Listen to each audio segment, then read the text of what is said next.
Okay, ito po yung tutorial kung paano natin set up ang VPN sa mga Android device.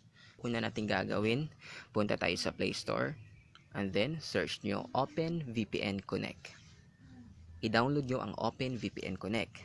Pagkatapos ma-download ang Open VPN Connect, i-message nyo ako sa Facebook para mabigyan ko kayo ng mga server na gagamitin natin para sa VPN. I-download nyo ang mga server na ibibigay ko. Pagkatapos ma-download ang mga server, at meron na tayong OpenVPN Connect na application, punta tayo sa OpenVPN Connect app and then dito natin i-import ang mga server. Okay, paano ang pag-import?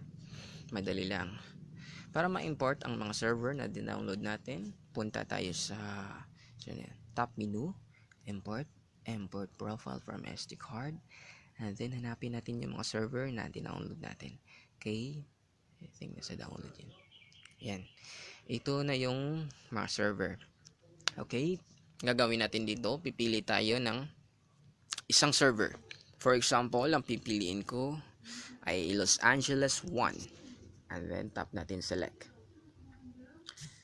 Okay, na-import na yung server. Username at password. Sa trial account, i-message nyo ulit ako sa Facebook para mabigyan ko kayo ng username at password ng ating trial account. Okay? So, meron na kayong trial account. For example, nilagay ko dito.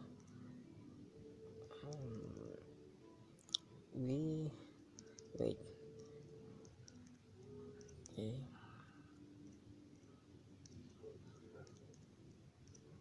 Tapos, dapat nakasave yan.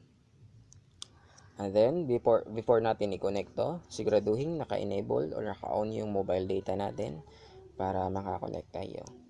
Okay, ayan. Okay na, tapos i-connect na natin. Yan, sige, connecting. Ayan, connected na. Pag connected na tayo, pwede tayong mag-browse o mag-YouTube kahit saang site na gusto nyo. Okay, pero sa trial ay limited lang ang pag-browse nyo, limited lang ang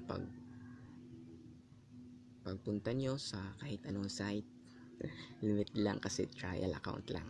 Trial lang yung account. Okay? Pag gusto nyo namang mag-premium, i-message nyo ulit ako sa Facebook para mabigyan ko kayo ng premium account good for 1 month. Okay? Maraming salamat.